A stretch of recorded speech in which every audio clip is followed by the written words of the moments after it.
Hi everyone, in this video I'm going to show you the best aspect ratio to use for YouTube Shorts. This is actually, when you think about it, actually quite simple because a YouTube Short is just a vertical.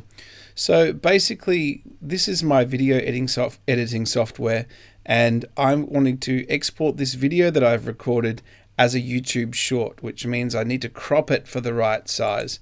So what I'm going to do is, when I normally export a video, so go File, Export, it shows me the normal aspect ratio for a HD, which is 1920 by 1080. So it's really quite simple. That's in pixels. If we want to make a canvas or we want to export it, it basically has to be the exact reverse of that, 1080 by 1920. So this is a program called ScreenFlow.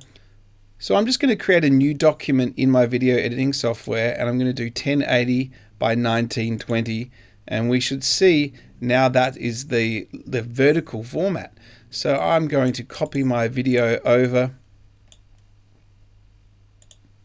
I'm going to copy my video over into that and pop it on this timeline, and then I can just simply crop the size of that to fit this perfectly.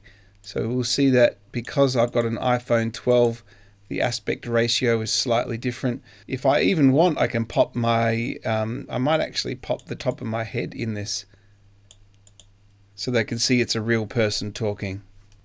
So now when I export this, I'm just going to select, instead of, I'm going to do a custom resolution here, I'm going to do, this is one that I've used before, 1080 by 1920.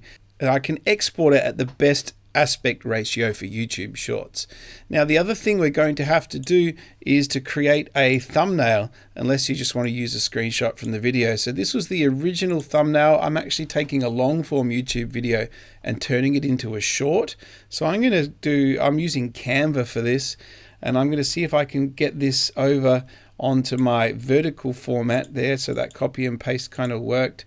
I still need to make the background that color. Let's see if I can copy this other effect. Where's this other effect? There it is there. I might have to crop that a little bit. Yeah. Let's see if I can just move this over. Yep, so this is quite simple. This is going to look really great. I'm going to see if I can select all of these and make this a bit bigger. This will just be a nice thumbnail that pops out when people are scrolling through their shorts. There we go, that's all I need. So there's my thumbnail, and I'm going to export my video. It's just the exact opposite. Instead of 1920 by 1080, it's just 1080 by 1920. So I hope you enjoyed this content, everybody, and if you did, make sure you drop a like and subscribe to the channel, and we'll see you in the next video.